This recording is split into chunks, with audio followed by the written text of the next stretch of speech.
What do the founders of Calm, Planet Organic, Photobox, Moonpig, Shazam, Mumsnet, Last Minute, WeTransfer, Albright, and the School of Life all have in common?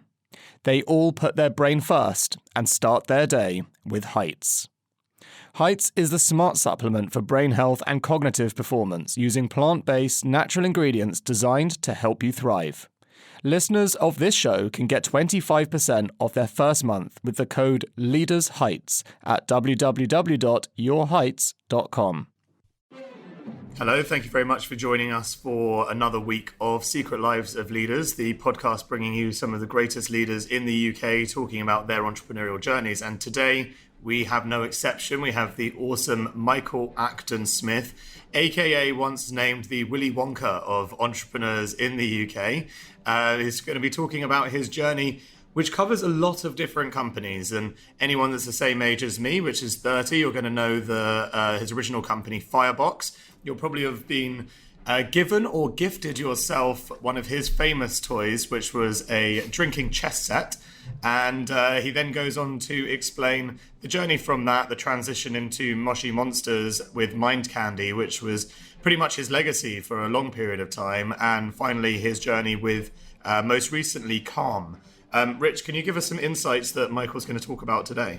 Yeah, so I think what's really interesting about Michael's story is the fact that he's kind of done so many businesses and had successes and failures along the way. He kind of talks about the mental aspect of running a business, and that's kind of linked with his latest company, as you say, Calm, which is doing super well globally. You know, with so many people getting into meditation and things like that. So he really kind of tells this story of ups and downs and the emotional roller coaster with it.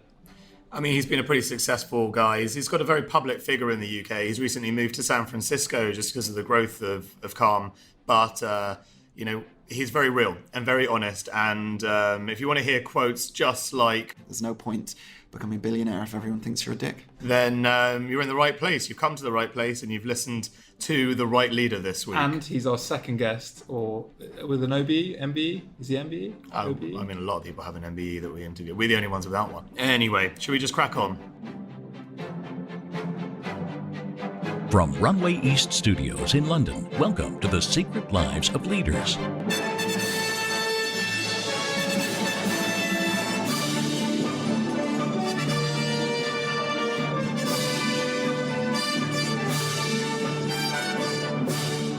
Today's guest is a man who's been described as the tech version of Willy Wonka.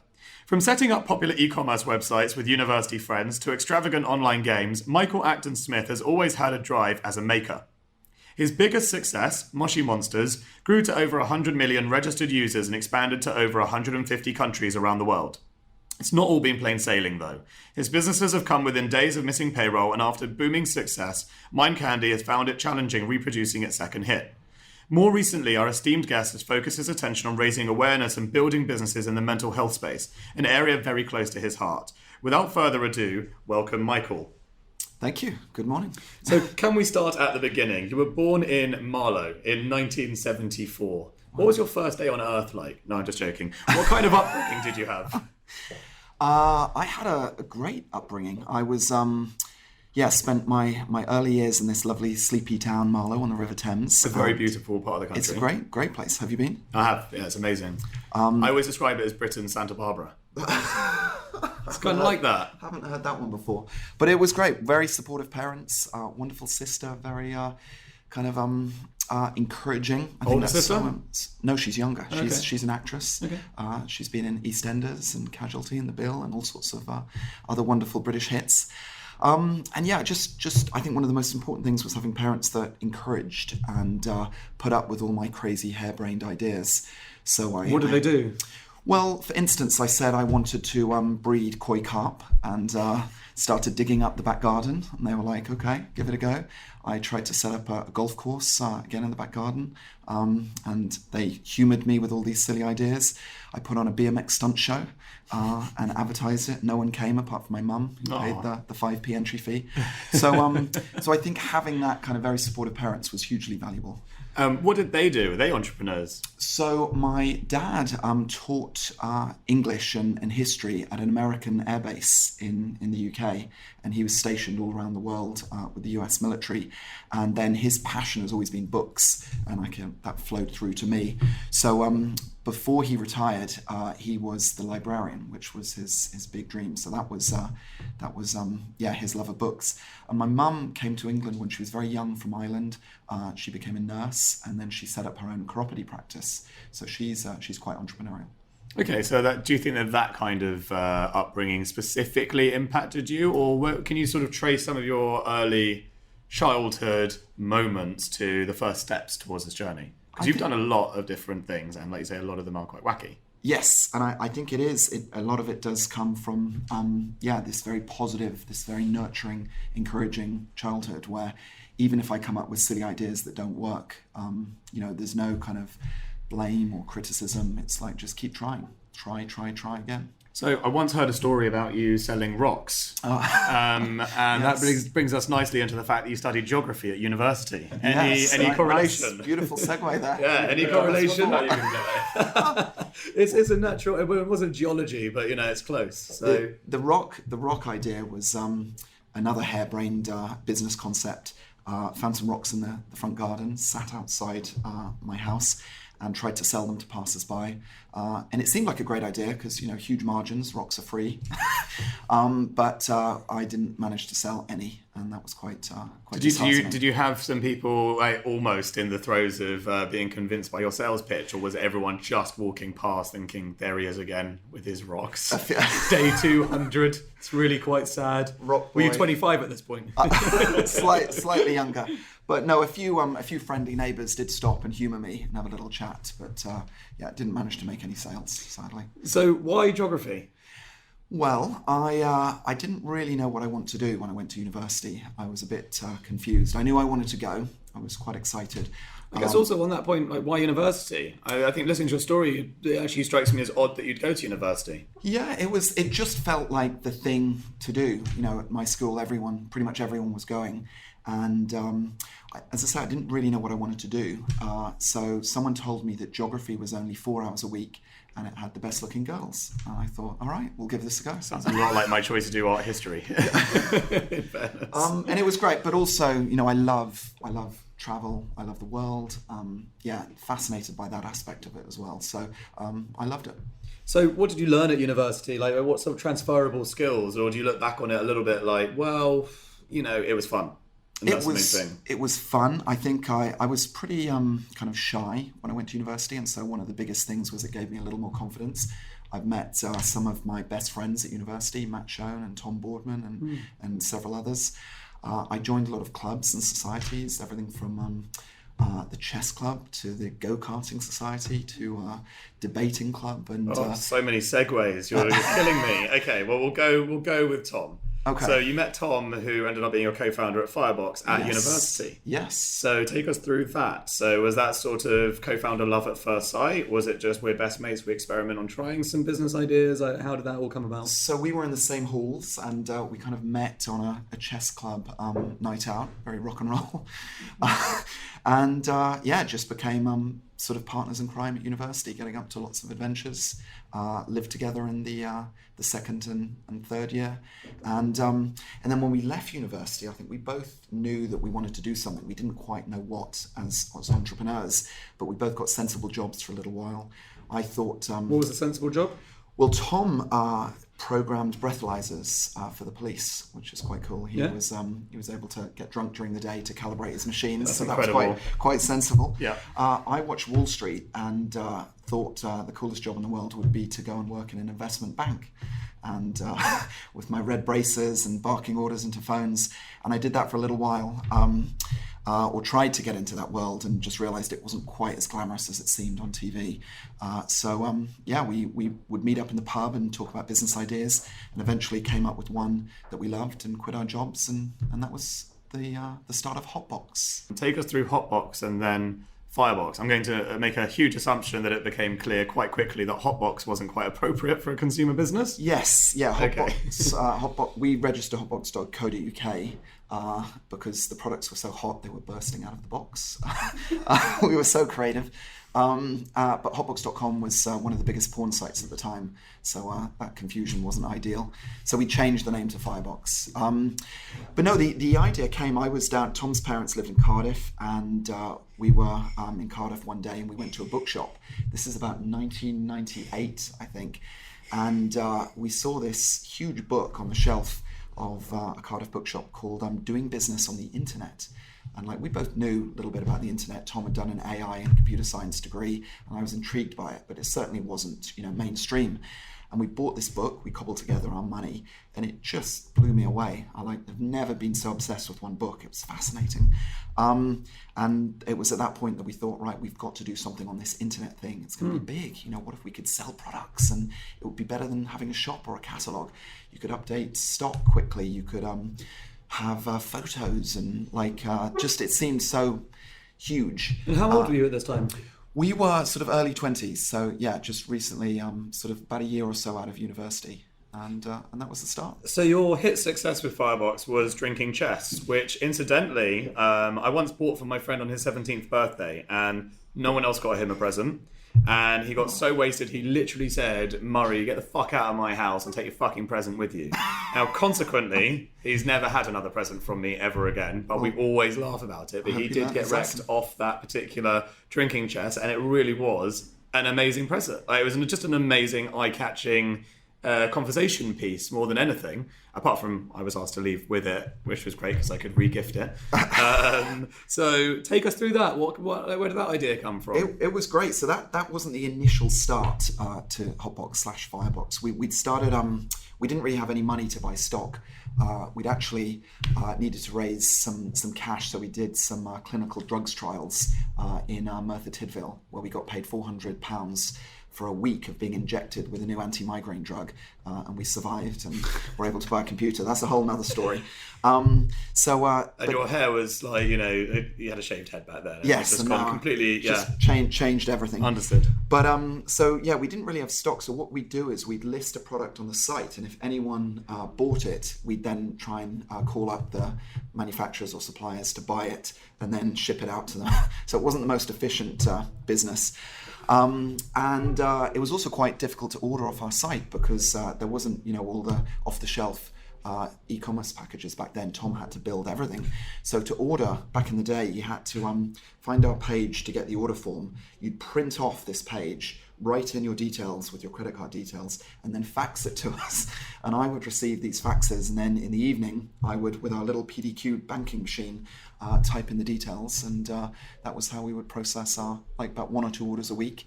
So it was very difficult. We almost gave up because just no one knew about us. And then we had the breakthrough where we thought, what if we could make chess more exciting by combining it with alcohol? And the rest is history. The thinking man's drinking game was born. Yeah, just for the benefit of our listeners, how does drinking chess work? It's just like normal chess, but you replace the pieces with shot glasses. So you have little shots for the pawns, you have square ones for the rooks, and you have a big 3-shot worth queen, and then you play as normal. Every time you capture a piece, you have to drink it. So this wonderful inbuilt handicap system. The better you're doing in the game, the more drunk you're getting. So you can make a queen sacrifice and make your opponent so drunk they don't know what they're doing. And it was great. And the big thing we learned from that was the power of story. It was we cobbled together a press release, we put it out there, and the media loved it. It was in we've got in the Sun, we got an FHM and Loaded, and those we realized that was such an amazing way of growing a business. So that was where we started to generate orders and grow. As a teenage boy and now a 30-year-old boy, I've always been a customer of Firebox, and it's quite interesting because when you're that way inclined as a man, there's always a way or a reason or a stupid excuse as to why you can find some kind of fun present from Firebox. It's just got that kind of variety. It's not very sensible, but it's like the perfect gift machine, that website. My question to you is, what's happened with it? Who's running it now? You haven't been involved in it in a while. On the surface, as a consumer, it looks to be as good as it ever was. Yeah, it's about 17 years old now, which is quite old for e-commerce company, and still going strong. So Tom is running it with another friend of ours called Chris, and got a great team based in Shoreditch. And we've never really done much advertising. It's all been very, very strong word of mouth and sort of PR. And I personally love it. Just love coming up with finding these weird and wonderful products around the world. And great for people buying for themselves, but also wonderful for unusual gifts. So got a special place in my heart. Did you ever have like an interest to exit it? Was it always, or was it one of those e-commerce businesses where actually it's like, well, you know what, like we're happy, and it's got a great brand. Yeah, what's that? We've had a number of conversations over the years, but never kind of quite found the right connection. Right. And still going well. I think we'd be open to having conversations, but it just. So if Jeff Bezos is listening, then call. Yeah. But e-commerce is not easy in the era of Amazon. You've really got to develop your own products, your own brand with big margins. So it's not straightforward selling other people's products, which is why one of the key areas that Firebucks does is tries to come up with new stuff that we develop ourselves. Yeah. So again, that's one of the areas I love. And what's your involvement still? So Tom's running it. Yeah. Lovely man. Tom and Chris. Chris is the MD. So I'm the chairman, still a director, still a shareholder. Okay. And so still pop by every now and then and make sure everyone's all right. So. Fair enough. And then so straight after that, I mean, just looking online, you might have a different story, but just straight after that, you went on to Perplexity. Yes. So tell us a bit about Perplexity. Where did that idea come from? What's the big vision and what's the story behind it? So that was the start of Mind Candy. So Mind Candy's first product was this game called Perplexity, and it was inspired by a book I read when I was young called Masquerade, which was a treasure hunt. And you'd read this book and there'd be clues, stories and pictures to try and find this hidden golden hair. And it just blew my mind. I thought it was such an amazing idea. And so many years later, I thought, wouldn't it be amazing to recreate that in the internet age, where sort of the online community would be the connective tissue, kind of trying to solve all these puzzles we put out there. So that was the start of Perplexity.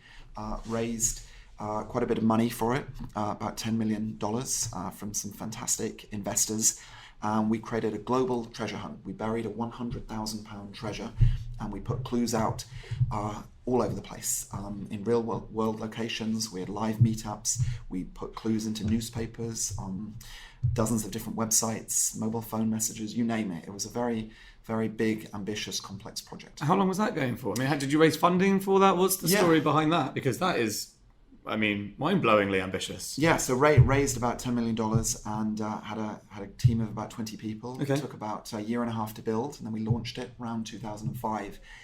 And it was amazing. It got loads of press. It had a lot of word-of-mouth buzz. But as creative as it was a bit of a commercial disaster, if I'm honest. And I think the biggest thing was that it was just too complicated. You know, it was such a fascinating concept, but there was just too much involved. You had to really commit and dive in deep to play this game, because it wasn't just on one platform. It was a huge multimedia experience, and very few people had the time and the kind of the sort of inclination to dive that deep into it. And you say that then led into Moshi Monsters. Yes. So Moshi Monsters is probably, I mean, until we do this in 2 years, and won't be anymore, fortunately, but currently the thing you're best known for. So take us through the story of Moshi Monsters, because that is a true global phenomenon. Yeah, so as Perplexity was kind of sort of, as we realised it wasn't really working, that was a really tough, stressful time. Can I just ask just on that, like, what was the trigger for you to realise it wasn't working? Like, how difficult was that? Was it like just a clear day where you were like, you know what, this just isn't working? Or was it a real war of attrition, as founders find sometimes, where you just suddenly, no, it's not sudden at all, you've known it for a long time, you won't accept it? Which of the two? It was definitely a multi-month process of realising that. And, I wish it could have been a simple thing. But you're constantly, as entrepreneurs, fighting this battle, thinking if something isn't working, I just need to work harder at it. And the gold is almost just around the corner. Or do you think, oh God, enough is enough. Let's cut losses here and move on to the next thing. So grappled with that for months and months and months. But it was a deep, deep feeling in my gut that was, this just isn't gonna click. And best we take the bit of cash we have left and try and roll the dice one more time. And so that's where Moshi blossomed from. Interesting. So is technically Moshi Monsters part of Perplexity, the company? It was, so the company was Mind Candy. Okay. Perplexity was our first creation. Understood. That was our first IP, which we still own. And then Moshi Monsters was our second IP that we developed. And So how much cash do you have in the bank left at the point of starting Moshi? we were definitely well under $1 million. That's amazing. So still had a bit of firepower there, but when you've got a team of 20 people and you're burning through cash and hiring helicopters and hosting events all around the world, that goes extremely quickly. So we had to make a very tough decision, big layoff, which was very painful for everyone involved. And Moshi just came from this some scribbles I'd been doing in a coffee shop. I'd been inspired by Tamagotchi. I thought that was a wonderfully simple idea. Drew these little monsters and thought, wouldn't it be amazing if we could bring them to life online? What if kids could adopt these monsters and look after them and nurture them and do puzzles with them and go on adventures? And that's how Moshi started. Do you think you would have been able to get £1 million of funding for that idea if you didn't have the £1 million to start developing it? It does sound a bit wacky. Yeah, it was a little unusual, and we were trying to spark this off sort of 2007, 2008 during the global financial meltdown. Yeah. So trying to raise money for a kind of pet monster project wasn't the easiest thing to do then. So I think it would have been very, very tough, especially coming off the back of something that hadn't worked like Perplexity. So I think it was very fortunate and very, very grateful to my investors at Index and Spark and Accel, and a chap called George Robinson who kind of backed me and said, this is a bit crazy, this is completely different, but go for it, let's see what happens. So what did happen? Well, the small team that were left at Mind Candy. So how many of you were left at this point? I think there's about 5 or 6 of us, so pretty tiny. Did you have to move office, like the whole thing? We kind of trimmed down our office. I think we stayed in the same place. Okay. Had a very cheap location in Battersea, and we cobbled together a website. We found an amazing artist in France to draw the monsters, and we put Moshi Monsters live. And the way we were going to monetize it was through these little phone charms that you would buy from retail shops, and inside the packets would be a code that you could type into the website to unlock the experience. And about 3 people bought them. It was a huge failure. How many did you produce? I hate to say it, but I think we bought about 40,000 of them. So right. Most are still sitting in a warehouse somewhere. So always learning new lessons. Always learning new lessons about what an MVP is. Exactly. Yes, exactly. We all go through that. That was a bit silly, but it was just, again, in hindsight, it's just such a stupid thing to do. No one knew this brand. It was really hard to get retailers to take it. Parents didn't know about it. Kids didn't know about it. So then we came up with the brilliant idea of, all right, let's stop worrying about how we're going to make money for this game. Let's just build something that kids are going to love. And start there, make Moshi Monsters completely free. And the day we did that, we went from about, a couple of signups a day. I think it jumped to hundreds of signups the next day. Oh, wow. And then we got mentioned on some very random Swedish website, which was run by a lady in Stockholm. And we jumped to 5,000 signups a day. I'm like, oh my God, this is crazy. And then what would happen is every child at a school that would sign up and adopt a monster, the next day we'd see a little burst of activity in that school. And then it would jump to cousins and friends, and it just started growing from crazy from there. Take us through some of the numbers, because the numbers are absolutely staggering. Yeah, so pretty slow originally, and the tipping point was sort of around 2009. So it's 2 years in. So it was a real grind. Be honest, we did have to raise a little bit more money from our investors just to keep the lights on. And towards the end of 2008, very, very difficult. I knew we had something here. The gut feeling was very different to Perplexity. Kids loved it, and it was spreading by word of mouth, but we still hadn't figured out, the monetization. So we then came up in early 2009 with the idea of making it a freemium model, a subscription, £5 a month. Kids could get access to more puzzles, more adventures, just extra content. And I remember the night we put it live, we didn't really know what was going to happen. And within sort of minutes of that paywall going up, we had our first order, and the whole office was high-fiving each other. And then about 2 minutes later, we had our second one, then our third one, and we went home exhausted that night and came in the next day and had hundreds and hundreds of orders. And we knew then at that point that there was something really amazing going on. And presumably that kind of growth can't be sustained on the investment you had left. So did you have to go out and raise more? And was it from the same investors? Well, yes. So the same investors came in and gave us a little bit of money just to test, to see whether the sort of subscription model would work. Yeah. But I think we did about 25 grand that first month. We put subscription live. It doubled to about 50 the next month, doubled the month after that, and we were at break even really quickly. So then you didn't have to raise any more? We did raise more subsequently, but that was off the back of unbelievable momentum when we were signing up one new customer as a second, where it was super profitable and things were really taking off. So the real tipping point was about the summer of 2009, where we started complementing all the word of mouth growth with some paid acquisition, and TV was the key channel for Moshi. And you even ended up having a film. We did. I mean, that was several years later. Okay. But with the key was just realizing that kids love this universe so much, this world, these stories. It was so much more than just a website. They had a deep, deep emotional connection to it, and we realized that what if we could take this love and this passion offline as well? So we did a deal with Penguin. They were our first partner to create Moshi Books.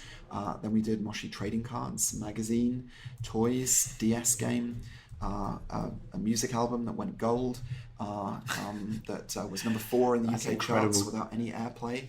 The magazine was the number 1 best-selling kids magazine. It outsold The Economist and Vogue and FHM. What, more kids were reading that than The Economist? Yes. I can't believe that. Not many kids read The Economist. Says a lot about Brexit.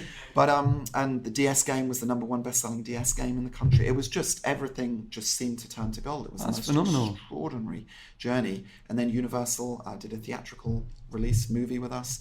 What was it like pioneering the company at that point?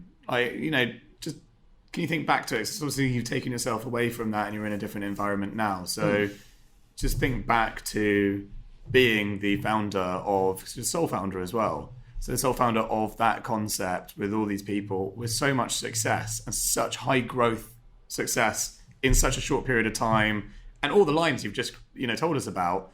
That is a creative's absolute dream, surely. I mean, you must have been on cloud 9, or was there a deeper sort of anxiety? It was mind-blowing, but when you're in the eye of a storm like that, you don't really pause. You should, but you don't, and kind of stop and think, oh my God, this is amazing. We've created one of the most exciting new IPs for kids in an incredibly competitive environment. And so I was lucky, I was the initial founder of Mind Candy, but along the journey, who was effectively a co-founder as well, was Davinia Knowles, who was the brilliant yin to my yang. She's an incredible operator and finance brain. And so the two of us were effectively running the show, and that gave me the freedom to do all the creative side of things and the PR and help with the marketing and so forth. And then, we had Toby as our CTO, we had Darren running licensing, we had Ed doing marketing, we had Rebecca looking after the community. It was a very, very strong management team we had. And it just clicked in an amazing way. And what, I guess like all growth, eventually you hit a peak and, you have to question how to grow again. Or so what were those discussions like? And were they mostly internal? Were they with your investors? Was it, do we attack new territories? Do we create new product lines? Do we create new IP and new titles? What were those sort of decisions? Because again, a lot of the people that we interview go through a journey, a successful, slow journey of, even Moonpig, it's just like recurring revenue growing each year. There's no major explosion of growth in such a short period of time. And it must be very confusing to know what to focus on next, especially if everything's successful. Yeah. No, we had a very, very simple strategy. It was a digital heart to the business. So we'd get subscription revenue, which was reasonably predictable and recurring, very, very high margin. So that was great. And then we had around that was the physical products, which was a licensing model predominantly, and both brought in about half our revenue, online and offline. But the online fed into the offline and vice versa. And it was, as I say, just such a powerful model. And we thought it would just continue growing year after year. I think we, at our peak year, we were doing about $80 million in revenue, very, very profitable. And we thought we'd just keep doubling, tripling every year. And then the plan was to use the cash to start spinning up new IP. And so we had a labs business where we were testing and experimenting with lots of new ideas. But in 2012, we hit a peak. And Moshi in the playgrounds went from being the coolest, hottest thing to not being the coolest and hottest thing. And it was extraordinary. It just caught all of us by surprise how fast that switch can happen. And we, as fast as it grown, it started to come down. And that was terrifying. Do you, how, really interesting things is in a children's market as well. So how do you find out, how do you do the market research about what it is that changes? Do you see what I mean? It's quite a careful, protective area. You can't just go into a schoolyard and ask why people don't like your product anymore. They don't really understand the importance of why you're asking them the question. So, a lot of us go through those ups and downs, but you can always find, run your market research evening with your beer and pizza and find out what it is that's changed that you've done wrong. What did you do in those situations? How did you find out what made it uncool all of a sudden? Well, we looked at the data so we could see, sort of all the KPIs were starting to come down, subscriptions were dropping.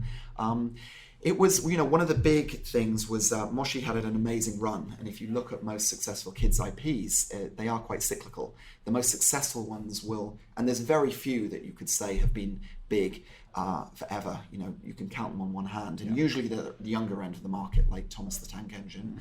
Apart from comic books, probably. Comic books. Well, yeah, but that's like a sort of, that's a media rather than. And that's what I'm saying, apart than from, IP. yeah, sure, I get what you're saying. So what normally happens, you look at Teenage Mutant Ninja Turtles or Transformers, they'll have big bursts and then they'll be rested for a few years and then will come back. And I don't think we kind of fully appreciated this. As I say, we thought Moshi would keep going, but it came down. So kids moved on to new things. Minecraft was emerging around this time. There was the big switch from web, where we were very, very dominant, to mobile. And I think we and a lot of other people thought the transition would be a lot easier than it was. And creating successful IP for kids in the mobile era is extremely difficult. In a universe of millions of apps, most of them free, kids can just bounce between them so quickly, which wasn't the case in sort of web, where there were just a few big web properties like Moshi and Club Penguin and others. So it was a combination of a couple of things that conspired to see this big drop. Was there ever an interest to exit? You got someone like Disney who would have been perfect. Is that ever the idea? Yeah, so we had a number of discussions, but again, we wanted to build, and some eye-popping numbers were offered, but we wanted to build one of the greatest entertainment companies in the world. We were surfing this extraordinary wave. We thought we could replicate what we did with Moshi very easily with multiple IP. And then, we've learned a tough lesson that that's not as easy as it sounds. We we were trying to raise money at $1 billion valuation at one stage and came pretty close. So yeah, in hindsight, that would have probably been a better thing to do. But it's been a great, unbelievable learning experience, and we still own Moshi. Yeah. And Mind Candy is actually doing really well at the moment. We have been through a tough time, 5 rounds of redundancies, some challenging press we've had out there, but we've got an amazing CEO, Ian Chambers, running the company at the moment, and a brilliant team. And Moshi is being sparked back to life at the moment. We have a great new IP called Petlandia. So very excited about where it's going. Take us through Petlandia then. So what's the vision behind that, and what's the and do you see Mind Candy creating more products like that? Is that the next wave? Yes. So Mind Candy basically creates worlds that fire the imagination. We've done it several times, Moshi being the biggest, but Petlandia is a new world, a new universe where pets become stars, where, what would happen if dogs became YouTube stars or hamsters were on Snapchat. And we wanted to mix up pop culture with this trend around people wanting their pets to become famous, such as yourself. Yeah, I can relate. And Grumpy Cat and all these other pet stars that are Grumpy out there. Cat is one rich cat. Oh, it's done amazingly well. Yeah. $60 billion a year are spent in America alone just on pets, and it's an incredible growth market. Yeah. So we felt there was something there, and basically what the first product we launched was a book where you can send us, you can create your pet, and we turn it into this beautiful personalized book. And then we're going to be creating a whole host of other products where your pet can be featured on mugs and clothing and you name it. And in your community of friends and family and work colleagues, you can turn your pet into a star. So, as a CEO Yes. of the company, as you were, you strike me as the type of CEO who's really the creative director. Is that fair to say? Or did you have a creative director? Well, so during the growth of Moshi and still at Mindcaddy now, there's an amazing guy I've worked with called Steve Cleverly, who is a musician and a creative genius. And so we kind of riff and bounce off each other extremely well. But during the growth of Moshi, I was CEO and very heavily involved in the creative side of things as well. And that, I think, works when you do have a very, very strong second in command, such as Davinia, to help sort of all the organizational side of things run smoothly. And were there like disagreements between the board at any point with like new product development? You know, it's not your typical, you know, I've got a new product idea, it's in exactly the line of what we're doing. You know, they, by their very nature, you hope they're wackier than the next or more niche than the next or whatever it might be. So how do you come to a decision together? That's kind of that thing I'm really interested in. You know, it's so creative. Yeah. So who's in the decision-making process, and how do people agree on things or disagree on things in an environment like that? I think a healthy board is when you have a strong CEO and a supportive board. The board shouldn't be making these decisions about what IP to launch next. And they've been very supportive to us all along the way. We would come and present new ideas and tell them what we're going to do, and then they would be supportive of that along the way. And I think what we've realized is how challenging it is to be an entertainment company. And it's not just creating games, it's in music, it's in film. You have to roll the dice and cross your fingers, and hits are incredibly rare. And hiring talent there must be absolutely impossible. Hiring talent is tough, but you have to build that pipeline of, you know, multiple early stage prototyping. The few that like look promising, you green light and take them to the next stage, and kind of putting that all in place has been a big learning experience for us. So you stepped down as CEO, and you know, what was your reasoning, decision-making process from doing that? And did you take time off in between? Yeah, a little bit. So during the time that Moshi was coming down and we were launching multiple apps and desperately trying to kind of spark the growth again, it was very, very challenging, very, very difficult for several years. Lots of sleepless nights and stress and headaches, and, you know, not just me, but the whole company. And I took a little bit of time off. I went away, did something I'd never done before, taking a solo holiday, which I've mentioned in my talks before, but I highly recommend for entrepreneurs. Where did you go?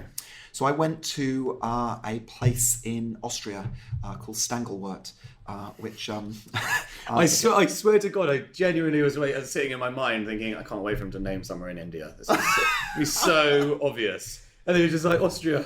Okay, fair enough. It was just a bit random. I love tennis, and they have an amazing tennis camp there. So in the mornings, I'd play a couple of hours of tennis. Then I'd go for a walk in the fresh alpine air, splash around in the streams, pet some goats, and eat healthy food. And how long was this holiday? This was a week. Okay. But I just took a ton of books and research papers, and I'd set up Calm with my buddy Alex Chu a little while earlier, but wasn't heavily involved. Alex was running it over in San Francisco, and I was like the silent co-partner. But I dived deep into this space of meditation and mindfulness. Had been super intrigued, but didn't really understand the neuroscience behind it. And it just blew my mind. A huge light bulb went on. And I realized that meditation isn't just sitting down and kind of clearing your mind and chilling out. It's not a religious practice. It doesn't have to be spiritual and woo-woo, which I think puts a lot of people off. I realized that it's effectively a really valuable skill of training the mind. It's mental fitness. In the way that we go to the gym to train our bodies and we lift weights, we meditate to train the muscle in our brain to increase our attention, our awareness, and a whole range of other skills that are incredibly valuable in modern life for entrepreneurs and everybody else. So before we come on to Calm, because as you know, I'm a big user and I love it. Sorry, a big user of Calm. Big user is not something that you want. Typical, or symptomatic almost of a creative is these different businesses in different areas, and there's always some overlap, as there always will be. Yeah. So how was that structured from a point of view from like Mind Candy into Calm, for example? Was there some overlap there? Was there actually full communication? You know what? I'm actually looking at this other thing. Like, how does that work? So it was sort of over a little period of time. They're all these different businesses are separate entities. Yeah, of course. But I think it was just conversations with Davinia and the board, and making sure that I wasn't letting anyone down, and being able to be honest and open about the time being spent on everything. And I think, the needle has managed to be threaded where it works. So I can still, I'm still chairman of Mind Candy, still heavily involved on the creative side, and still absolutely love the business and the team there. But now spending more time on Calm. So not 100% yes on Calm, or? Well, I'm running it with Alex, Yeah. and based most of my time out in San Francisco. So that is definitely the majority of my time. And that business has really started to take off in the last year. So Calm is, apart from being a passion project and something that actually impacts people's lives in a hugely positive way. And actually, as a matter of fact, tell you, I can't remember if I've actually told you this, but we do 10 minutes of Calm before work. It's non-compulsory. And only 5 or 6 people come, but it starts off just being me and one other colleague, and now there's 6 of us. And of course, there is the whole roll your eyes, hippie, meditation wanker type thing going on. Yeah. But actually, by not engaging in it and just doing it every day, and one person extra coming in and doing it starts to actually bring people in. So my target is to get all 20, but at the moment 6, and it's a really great way to start the day. So A, thank you. B, the fact behind Calm is it's an incredibly successful business. So we've heard rumors of around $1 million a month. Is that something that's really taken you by surprise, or because obviously it's a freemium product again? Yeah, with a tiny team, an amazing team, as I say, based in San Francisco, and it's the first few years were tough. I think there was this sort of perception, as you say, around mindfulness and meditation, and I think the wave has definitely kind of become much larger now. You look at the press and the word of mouth, so we're getting thousands and thousands of downloads a day organically, and something special is going on when that's happening, and people are very, very happy to pay to see these benefits, such as sleeping better, lowering their blood pressure, improving their emotional intelligence, increasing their joy of life, improving their immune system. Many of these benefits that are now backed by science and hundreds of research papers a year. So for $60 a year, or $12.99 a month that we charge, as I say, people are very prepared and happy to pay for that. So the business is very cash flow positive, growing incredibly quickly, and I think we're onto something amazing. That's not just can be a huge, hopefully multi-billion-dollar commercial business, but also, I believe, is improving the world. I know that's a bit of a cliche. No, I actually genuinely are changing the world. Yeah, I genuinely believe that as well. Do you ever kick yourself a little bit with it? Just think, I can't believe something so simple is so profitable and so accessible and so popular. Because it is extremely simple. As someone who runs a mobile company, the app could not be simpler, and that's its beauty. Yeah. And really, it's a content business. It's an audio content business. Well, I think it is, one of the biggest things I've learned on my many year entrepreneurial journey is keep it simple. Often we just overcomplicate things all over the place, and usually the simplest solution is the best. And if you look at some of the most successful companies out there, they do or they started by doing one thing phenomenally well. They didn't try and juggle, and that often happens when an idea doesn't quite work. So then you kind of pivot a little bit and you try this, and suddenly you just build this kludgy, weird mess. And Calm is super, super simple, and I think that is part of its success. So you've just recently started doing nighttime stories as well. Sleep stories. Sleep stories. Yes. Tell us about them. So again, as I say, Calm is more than a meditation app. Is that under the umbrella of Calm? Sorry. Yes, all part of Calm. Okay. So what we're trying to do with Calm is enable people to rediscover this state of calm. It sounds obvious, but most of us in the smartphone age, always on, accelerated culture that we're living in, have forgotten how to be calm. And I think when you are calm, life is better. Your relationships are better. You're a better leader.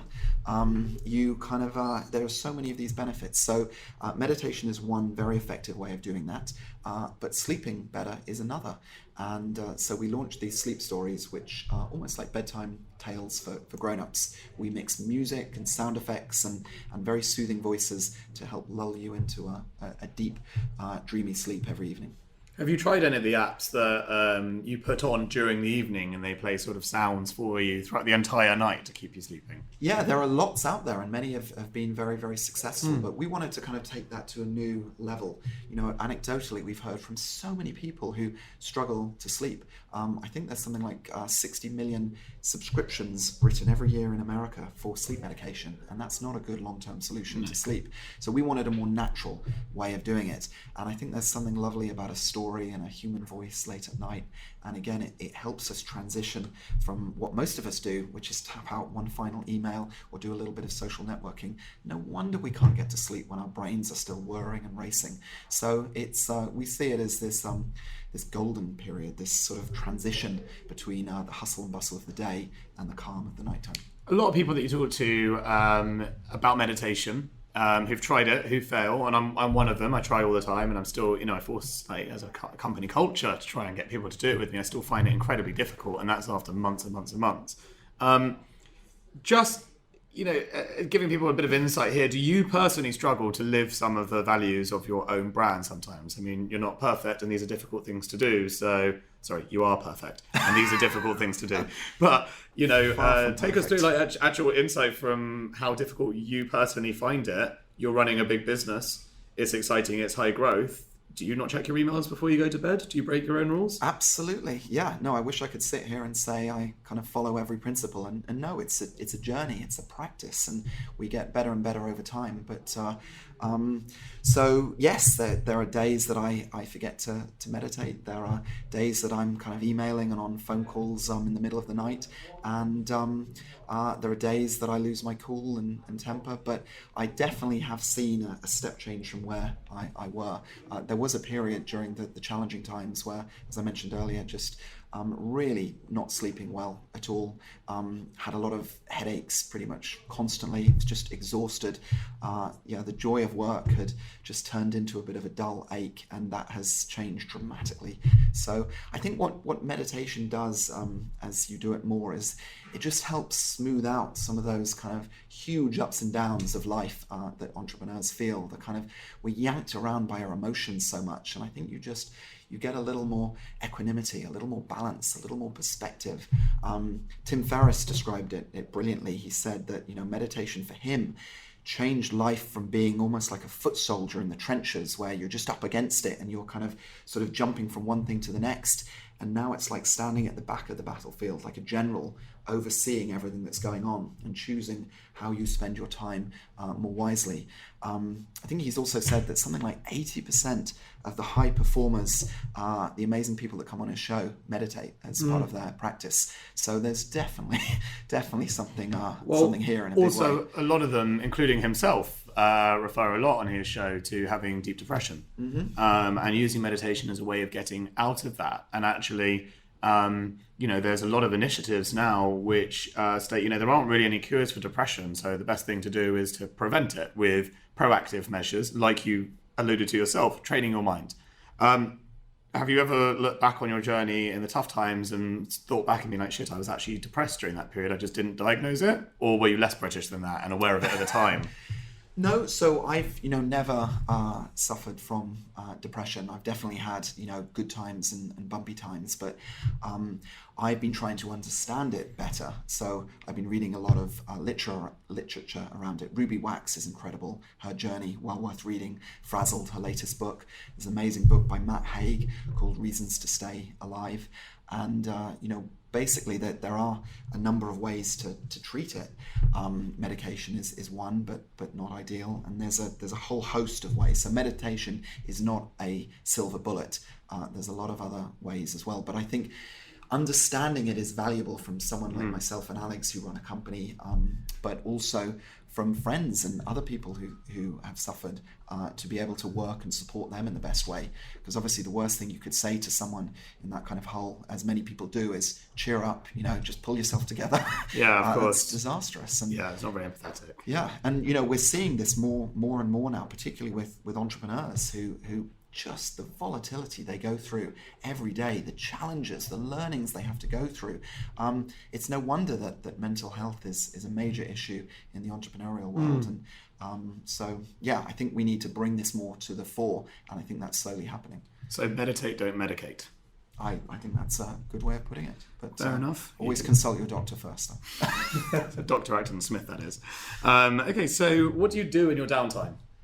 Well, I love business, and I love creating things so much that kind of sort of is sprinkled across everything that I do. Do you advise? Do you invest? Do you spend time in other people's businesses? Yeah, no, I love investing and have a great portfolio of different companies. I love events and hosting. I love bringing people together, so everything from dinners to music festivals. I lived in Soho for many years and did an event called Berwickstock, which was a music festival in my house. So we had bands on the roof and bands in the kitchen and in little cupboards, and that was a lot of fun. I set up Silicon Drinkabout back in the day, and the amazing Three Beards took that on, and the rest is history there. I love playing poker. I think that's an amazing game for entrepreneurs. Wonderful mix of maths and psychology. Tennis is a big passion. I love running, play football. Reading, voracious reader. So yeah, like to keep myself busy. It's a lot of stuff. So I mean, do you find that a lot of that's transferable out in the States as well? So football, for example. Yes. Are you able to play that on the West Coast? Do you know, I've only played a couple of games of soccer out there. Definitely keen to get more. It's not quite, the whole five-a-side culture isn't as big over there, sadly. I'm going to see if I can make it though. So they say it's lonely at the top. Would you agree with that statement? It can be, but again, I think it depends how you frame situations. So the great thing about being an entrepreneur is that there are others in your situation, and being part of a community, whether it's founders or ICE or many of the other entrepreneurial communities, I'd highly recommend, and I think that's super valuable. You always seem very active in those, actually. So it's clear that you actually like to give as much as you like to get, realistically. Yeah, but also, it's just because it's fun, connecting and chatting to other entrepreneurs and just meeting other people. Human beings are very social creatures, and I think we learn a lot from each other. It's very true. How would you describe yourself? I think that's a tough one. It was designed to be tough, don't worry. Very resilient, very, very curious, very kind of sort of open-minded to new ideas and opportunities. Love going on adventures. Hopefully friendly, grateful. I think that's a great, very valuable sort of practice. Whenever I struggle sleeping, I try and think of things that I'm grateful for, and when you do that, there are many things, no matter how tough things are in life. Is it really difficult for you to focus? Because, again, all these new ideas, you must get so excited, because you're one of the rare people that can come up with ideas and actually knows that you can make them. People will back them, have a great network, you could turn them into real things, and you must have ideas all the time. So how do you deal with your own mind and calm yourself down, essentially, to say, I'm actually happy with what I've got at the moment? Yeah, no, again, I think meditation is valuable for that, helping you focus and not trying to do a million things at once. I've seen that with many entrepreneurs, kind of just running in a million directions, and I definitely used to be more like that. Focus is extremely important. Danny Reimer at Index said years ago that the main thing is to keep the main thing the main thing. And he's absolutely right. That's a great quote. Yeah, that discipline is so important because ideas are not the most valuable thing. Execution that's far more valuable. The number of people that come up with ideas all over the shop, but in the cold light of day, after you've been banging, sort of throwing around ideas in the pub, the true successors are the people then that sit down and start putting one foot in front of the other and making that thing a reality, even if it takes months and years. I think in the UK ecosystem specifically, you are looked up to by a lot of people, not just for your success, but actually just for who you are. So who do you look up to? Well, I love reading business books, and there are many great ones over the years. I think, it's an obvious answer, but for good reason. Richard Branson, I think, is amazing, and I had great joy to spend some time on Necker a few years ago. What was it like spending time with him? Did it match your expectations? Was it? Or... Yeah, no, it exceeded them. He, we spent a day wandering around the neighbouring island Mosquito, and he's very, very playful. He'd be jumping out of bushes. He's very competitive, like myself. So we had tennis. We had a mini triathlon. He beat me at tennis, and he's in his 60s. I think it was a you playing chess as well, wasn't it? So he beat me at tennis, so then I had to challenge him at chess. Drinking chess?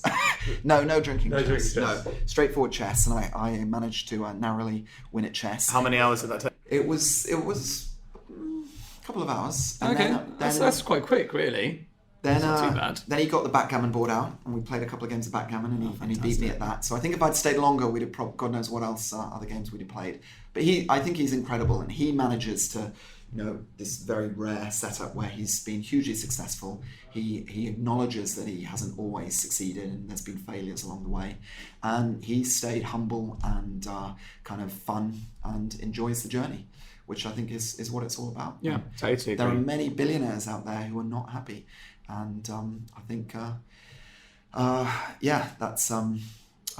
that's a really important thing. There's no point becoming a billionaire if everyone thinks you're a dick.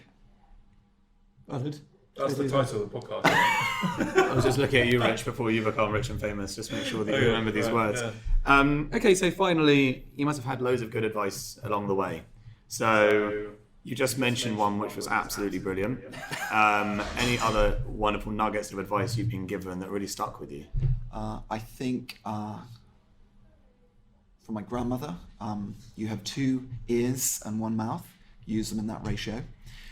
There's a lot of people we meet in life who just love talking, and I think you gain so much more when you ask questions and kind of try and learn from others. So be curious. Be curious, very important. I think again, learning from my dad, reading.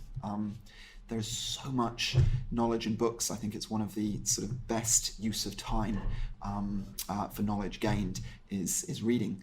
And again, a great quote is, you will become in 5 years' time, you will be the mix of the people you meet and the books you've read. And I think that's so true. Hang around people that you like. I know that seems obvious, but so many of us put up with radiators who suck energy, and hang around with drains who suck our energy instead of radiators who build us up and support us. And I think that's an extremely important way of going through life. Glass half full, be positive, give back, enjoy the journey. Wow, enjoy the journey indeed. That was a lot like going on a roller coaster, and it was very kind of him to take us through the ups and downs of quite a twisty and turny journey, which I've got to say, roller coasters aren't for everyone. They're not exactly for me either. But I'm very, very touched and humbled that he spent that time sharing some of the insights about what went right, and more to the point, what went wrong. So, such a good guest. Yeah. He was such a good guest, wasn't he? And he's just a lovely man. Yeah, exactly. Really, really nice person. Very, very down to earth. And a really good piece of insight as well about drains and radiators. Obviously, you got a good plumbing experience. Exactly. Next week we have another interesting guest. Actually, well, fortunately, we think all of our guests are interesting. We do. That's yeah. why Otherwise, we're kind of biased. But yeah, we have the very, very charming Chloe McIntosh, who was the co-founder of Made.com.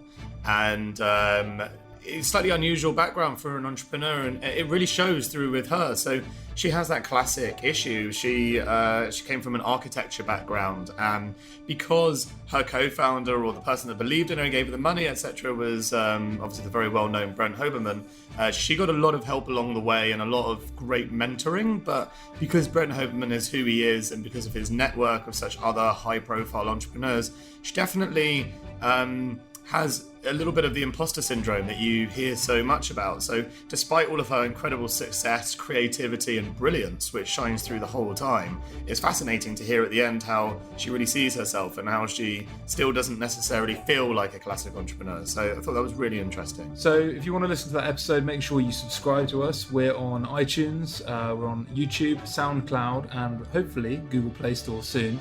So simply go along to any of those and hit subscribe so you make sure you don't miss out on any future episodes.